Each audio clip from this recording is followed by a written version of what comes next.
So it's time for another edition of In Between the Pages with James Lott Jr. We're going in between the pages, around the pages, behind the pages, outside the pages for my next guest who's on here today. If you're watching, you can see right, it was where I should go, that way. It's a book called Pressing Matters, and it's soapy. It is soapy. It is soapy. I loved it. I read it in 2 days. It's a mystery. There's sarcasm. There's infidelity. Everybody's related. I was like, so that's the brother of this one, and the sister of that one, and that's the brother-in-law. And there's a lot going on there too. There's class difference, wealth and non-wealth, friendship, all kinds of stuff in this book. And I love reading authors like I've never heard before who have something that has good work. We support artists. Authors are artists. So help me welcome as we get more into this book, Pressing Matters, with its author, Bruce Fleming. Hi, Bruce. Oh, hi, thank you. I'm glad to hear that you enjoyed the book. As a writer, of course, you always kind of wonder how people react to it once it's out there. So, folks, he reached out to me. And so I guess I would say across my desk, but it's an email. I was at my desk when I got it, but I would say across my desk. That's an old I'm aging myself. It's an old saying. Like I say Rolodex all the time too. I have my Rolodex. I'm like, I know I'm old. But he came across and I was like, sure, I love supporting writers. So I just see what you guys are writing out there. And there's so many books out there I love to read. So this is my chance to read. When I do this show, I get to read books. I don't know I can't get to everything. So I'm glad you reached out to me. So thank you. And I really did. This should be an audio drama or a series. I see it already.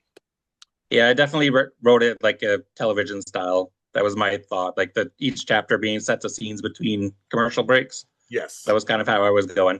That's how I do. I don't know if you know I do audio drama. So I also like I can see something in there. But before we even get into the book, I want to get a little background with you because obviously you're a soap fan like I am. Yes. I work in the soap world, but you're a fan of soaps. And one of these soaps you bring up is my favorite soap. Okay, so I have two favorite soaps of all time, but this one I guess because it's prime time, it would be my favorite soap overall, and that's Dallas. Yes. Yes. So I want to ask you firstly, why Dallas for you?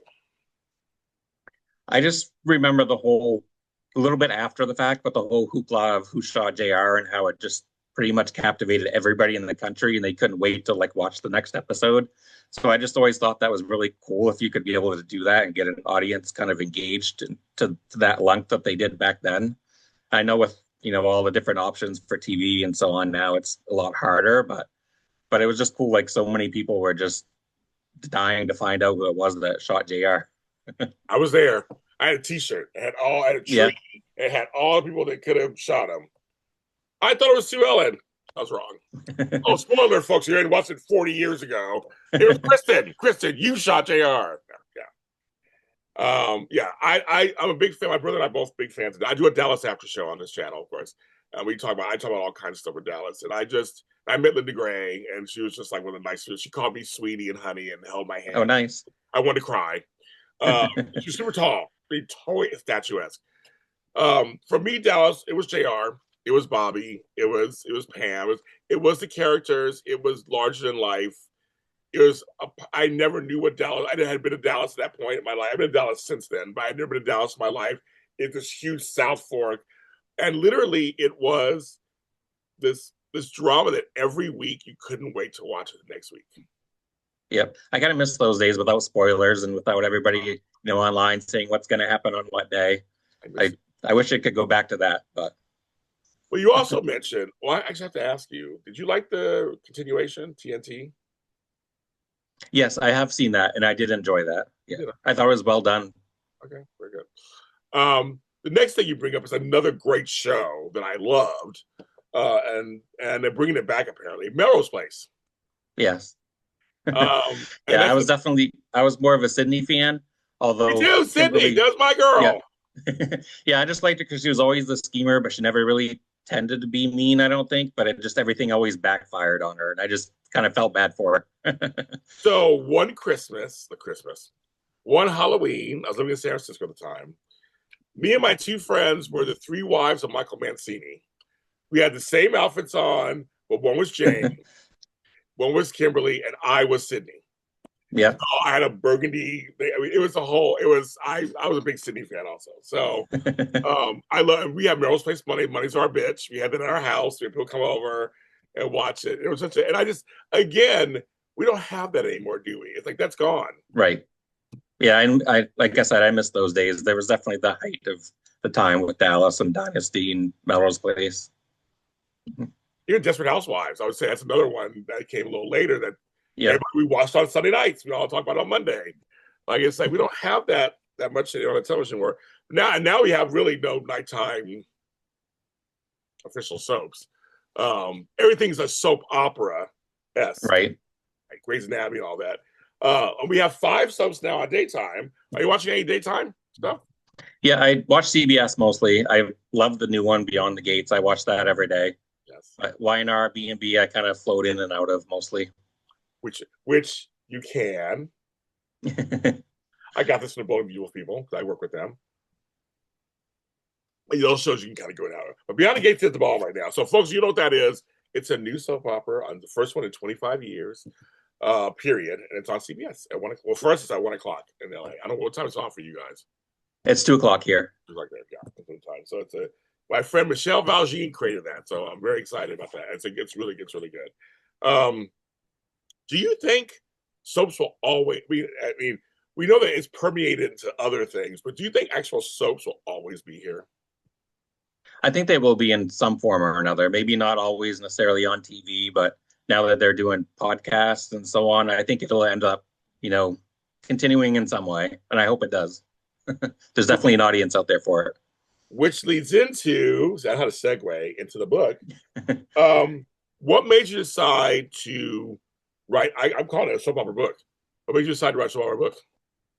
Yeah, well, I grew up watching soaps, and I always loved the whole genre and the fact that it was continuing, and you can always get deeper into characters, and there was always so much drama. You could do pretty much anything. And I always wish that I could write my own show because I would get annoyed with the ones that were on TV in certain ways. I'd always wish the characters would do something else. And so Another World was my show growing up. I was right into that show. And of course, that and Melrose Place ended at the same time, basically in '99. Yeah, you did. So it was a couple years after that, I kind of was sort of lost because I didn't really have that show to go to anymore. I sort of watched One Life to Live because it had a lot of Another World actors that went on there after, but it wasn't quite the same thing for me. So then I just kind of started thinking, well, why can't I just come up with my own to kind of, write something and kind of keep myself going? So I kind of came up with the characters and so on for Milliken Mills. I named it after a section of the town I was living in at the time, which was Old Orchard Beach in Maine. And I just thought it sounded soapy, so I just kind of picked that for the title. It does. It does. And the first 2 characters I came up with were actually Thomas and Lacey, and I kind of sort of thought of them as Michael and Sydney for Melrose Place, kind of the quirky couple that, were attracted to each other, but were also devious with each other at the same time. So I kind of went from there with it. Well, I'll tell you, the first 20 pages, you get all these characters come at you, and it's funny because you keep turning the page, and you're like, so there's Nathan Nolan, and there's a whole. I don't give it. Something I want to say this. So there's a mystery in the. It's soapy. It's a mystery in the book. There's something that happens, and there's aftermath of it. And actually, your book, it's funny because again, I don't want to give away the ending. I want you guys to read it and go to the ending. I'll say this: it's an end, but also feels like it could be more. Yeah, that's kind of why I left it that way on purpose. It's sort of a standalone where you kind of get the results of what happened, but then it's kind of left where, well, it's not really resolved either. Well, you're definitely not resolved. I'm trying to be careful as I say this. That's the problem with these books. I get into it. I can tell you off camera, but I'm not into it. It's a publishing company. That's the center of this, and Nathan and his son Thomas. Thomas is this young kind of cocky guy, but it's funny. There's all the I wrote down like almost a tree. Like we can see it on here. But I was like, okay, so there's Thomas. His best friend is Cody Connor, who's with Erica. Erica's the sister of Catherine, and then sister of Eddie. I'm sorry, sister of Eddie. And then you have Eddie is having an affair with, I think it's Lacey, right? Yeah, at the beginning. The beginning, and then but Lacey's the sister of Susie. Now, Correct. how you find this out, you have to read the book. You'll see how it unfolds. I was telling you, with the first like 20, 30 pages, I was already in. I was like, oh my God, Oh, now I got to good. figure out how this all goes. He's right. This is at the beginning. So things, obviously, things change throughout the book. But I was like, okay. But I like the way you unfolded it. So Yeah, I know there's a lot of characters, but I was trying to do it so it wasn't, everybody in the same scene together where you're trying to figure out who's who. I try to introduce like one at a time, hopefully, a little more slower so it wasn't overwhelming at first for people that are trying to get into it. yeah, it's not. I was saying, I was going to ask you that question. I'm glad you answered that. Like, did you, how did you kind of set it up when you were out? Did you outline the book first and then kind of fill it in, or how did you do that? Yeah, I had an idea for the overall story, and then I kind of came up with the way that people are connected Okay. before I started writing it. And so then I sort of plotted it out by like chapter, and then I kind of broke it down by scene a little bit. And I did change it obviously here and there as I was going along, but I kind of yeah, I kind of did it ahead of time, broke it down a little bit before I started actually writing and filling out the chapters. Yeah. Because no, it doesn't. I'm saying it doesn't. So, folks, I told you that right now means nothing to you. Ever read the book, but it'll start to unfold. You'll see throughout the book, and there's other characters like Melanie, and so there's other characters that come in, and like I said, there's an event that and things happen, and oh, I guess. Well, I guess I can't even say that. I was gonna say poor. I mean, I can't even say that. Oh, I don't get that. I don't want to get away. Okay, I'm like, this is good. See, that's how good it is. I actually want to talk. That's always my Well, challenge good. with books It's that. definitely a series you need to read in order, otherwise it's going to spoil future Yes, books as well. yes, I know. So I was like, oh, I want to say something like at the end. I'm like, no, again, but there's yeah, okay. Because at the beginning, something that I didn't know about Maine. That's just my own naivete about Maine. Um, you mentioned this George Wilson at the beginning of the book, and he's black. He's Yes. the owner. Like I know there are black folks in Maine. I'm totally serious. I thought I had no idea. Maine, Vermont, like there's certain states. I'm like, I know they're in Rhode Island. I know they're in New Hampshire. I know there's some there, but I'm like, I didn't know. It's probably overall is probably maybe 1% of the state total. But in the Portland area, like I said, which is much bigger, it's getting to be kind of a smaller Boston. Where I wrote this was meant for a little bit south of that in the Old Orchard Beach area. So yes, I mean there are definitely blacks in that area. Is what's the nearest state underneath that area? We're connected to New Hampshire. New Hampshire. Yes, New Hampshire. Yeah, again, one of those states nobody talks about. New Hampshire. I know. I've been to New Hampshire. I actually been there. I know people there. So I'm like, come on, New Hampshire. Um, I thought it was very cool that he's like a rival, and you added that in there. Was there a conscious effort to add some piece of diversity in there too, or just was it like that Yeah, a little bit. And I was kind of thinking like, a Romeo Juliet type of thing where it was Thomas and Melanie. yes. They're like from rival newspapers. So yeah, it was kind of that in there. I got that feeling. I almost said something. Yes, I get that feeling. I got that feeling in there. Lacey is a ball of fire, I will say. Yes. I character, I was like, okay, here we go. She's a character kind of like, I mean, she's something She's my else. favorite, and then Catherine has kind of come up there too as one of my favorites. I like Cody Yeah, because he's who he is on some yeah, level.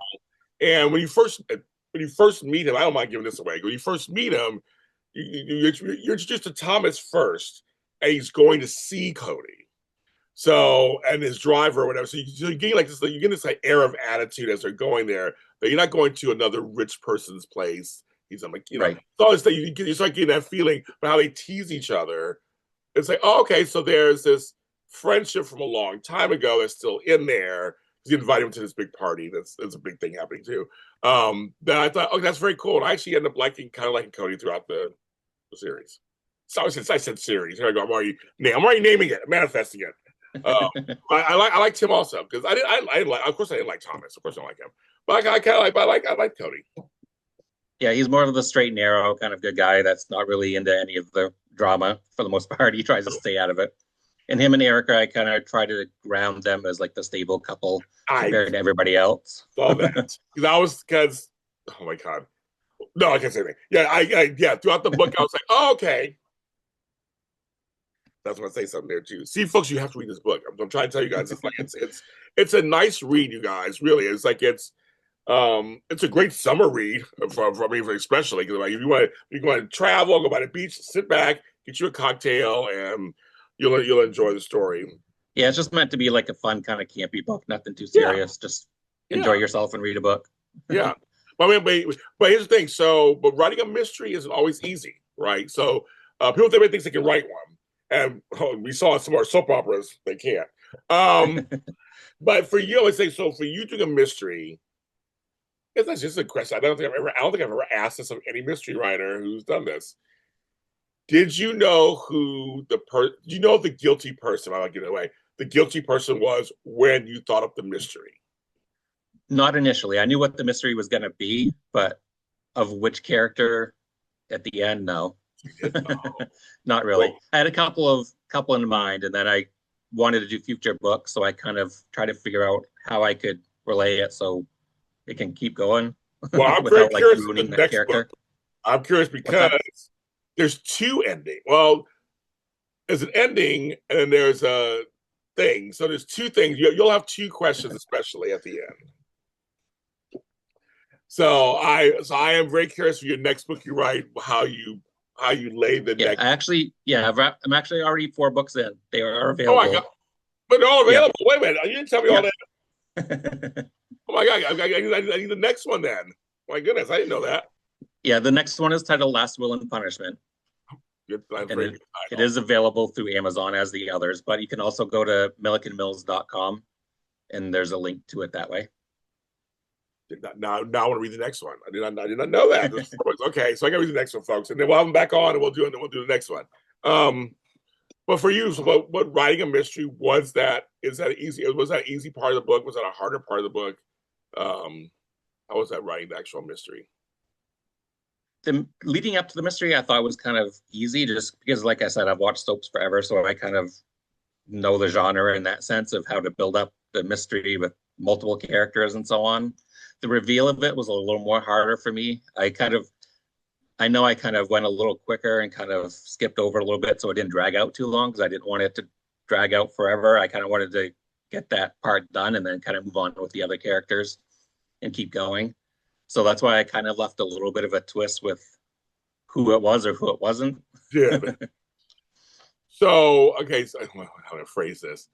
Um, so you weren't so okay. So yeah, yeah, that makes sense. So did you when you were right before the book got published when you wrote the stuff? Did it match up with what you wrote before? Did you have to go like kind of go back and go, does this match up or does this like did it make sense to you? Was that a yeah, process too?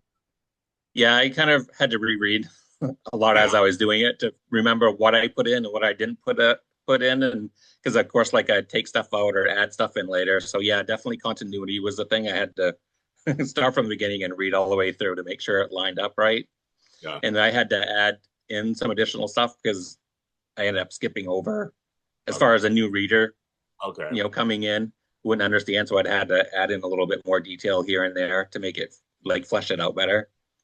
Um, how would you describe your book, your story? How would you describe it? I definitely consider it a kind of like a soap opera genre book. A lot of people have said it was a mystery because of the first storyline. It Yeah. was a mystery, but I wouldn't necessarily say it's a mystery series. It's more of like a family saga drama series. Okay, very good. Um, what are the points that you wanted to hit, and did you hit them in the book? I just wanted it to be fun and campy and have people enjoy it and want to keep reading every chapter, leaving a little hook here and there. So I think I accomplished that part. Yeah. Hopefully, hopefully they like it enough to keep going and read, 2, 3, and 4 and more after that. I hope. Oh, you know you did. You kept us hooked. You kept us hooked. It going. Um, what is your process? So we go between pages. What is your process to writing? Like, do you just sit down every day? Do you do when you feel like it? Like, what is your process? It's more of when I feel like it. I wish I had the discipline to sit down every day and write. Sometimes I'll try to, and then I'll write a few minutes and I get distracted and I have to something else. So it really depends. I have to be focused on the story and the characters and really get into it. So it kind of takes me a while to get there. But once I get there, I can usually do pretty good spurts of it at a time. Yeah. So, I mean, it's really hit or miss. Oh, let's go. So you're living in Maine, right? Still? Correct. Yes. So what is your life like there? Is it quiet? Is it? I mean, do you have a regular job? Are you like what do you like? What's going on? Yeah, I live in the Katahdin area of Maine. It's the Baxter State Park has Mount Katahdin, which is the highest peak in Maine. So it's a very kind of remote area up here. And I do work at a local hotel at the front desk. So yeah, I can sit there and read or I can write while I'm at the desk Yeah. when it's quiet. So Oh, very cool. So you like the small town life. You could imagine going to a Boston or New York City or LA. yeah, not that big, I don't think. I lived near the Portland area in southern Maine for a while, and that was okay for me, but I don't know if I could do much bigger than that. I know I travel, I go to these smaller rural areas. I'm like, I do kind of like it. It's quiet and not a lot of fences everywhere. There's like lots of land and Yeah, I do the kind of traffic's a lot better. yes. Well, you don't live in the capital of traffic, Los Angeles, so that's just you have to like pack a lunch when you get on the road just to go somewhere. It's kind of crazy. Um, so he said so. There's 4 books. I said I didn't know this. So there's 4 books out right now on this story. Yep, Okay, folks. correct. I'm gonna read Yeah. the books, folks. I got to read them. But like I said, you really need to read the first one in order to keep going, because otherwise you'd be lost if you started the other ones. But they have a little bit of standalone for each one, but it's the same characters, and it all kind of continues from the first book. So, folks, get Pressing Matters. How I do this thing? The way to do it, I can't. Well, anyway, you'll see it online. It's right behind me. Pressing Matters. Go out there and get it. Do you have a website or place anybody can go? You said it a second ago. Can you? Yeah, if they go to millikenmills.com, and like I said, they are available on Amazon as well, and anybody that has a Kindle reader can get them for Kindles. And if you go on Amazon and you purchase it, make sure you rate it and comment. That also Yes, helps please. get the book out there in the algorithm. I hate the word algorithm, but that's the whole thing. All the algorithms. Um, you want to get right. You want to get out there. It's like so. People make sure you say something and comment on it. How much you loved it and rating it 5 stars. 5. Um, we need content like this. This is fun. This is some fun content. And maybe one day we'll see it as a drama somewhere. Who knows? Hopefully. Let's see what's going on. I could even see it as being like an audio podcast too, in That's it. some ways, depending on if they have the right people producing it. But That's what I was saying. I know about audio podcasts. So I do know that. It's very good. Thanks for being on the show. well, thank you. I appreciate it. It was my pleasure. Are you on social media at all? Yes, if you go to the millikenmills.com, there's a link to my Facebook page. I have Instagram, X. So make sure I'm following you. I don't know if I'm following you. Make sure I'm following you. So everybody go to millikenmills.com. I'll put it in the description and then follow him all over the place and buy his Yes, book. please. Tell him James sent you. All the way from Los Angeles. They sent you. As I always say to the end, support the arts. We don't ban books. No banning of books. Free speech. Books are great. All kinds of books. We need a variety of books. Support writers, independent authors, support them also. There's a lot of great material out there that just needs to be elevated and seen. That's what I'm trying to do on my show. But I'm a big fan of the arts and trying to cut programs and arts, whether it's music, dance, acting, singing, writing, painting. It is known to be good in other areas, helping in math and sciences and history and English and all those things. Like I will always support the arts and I always support indie authors on this show, especially. It's such a great thing. So please do that. That's one part you can do. Get these books, support them, read them, talk about them, pass them on to other people too. Pass on this show to other people too if they don't know what's going on. I have all these soap opera fans out there. So you guys like soapy content. Buy this book, or I'll come find you. Exactly. I'm thinking you're probably going to like it if you watch, the regular shows that are on now. I mean, it's the same idea. Yeah, it is. Totally. So I'll come find you guys. Seriously, I'll come to your house. I'm not going to do it like, this James Lott Jr., what's he doing here? I'll have a book in my hand and say, give me some money, or Venmo me. One of you. But folks, everybody, have a great time. We're here on Thursdays, every Thursday, new episode, supporting authors. And I'll have him back. I'm going to read his next book, so I'm going to have him back on the show. So you'll see him again. We'll do. We'll see him again. So everybody, take care. Have a great week. If it's hot where you are, be careful. If it's wet where you are, be careful. See you next time.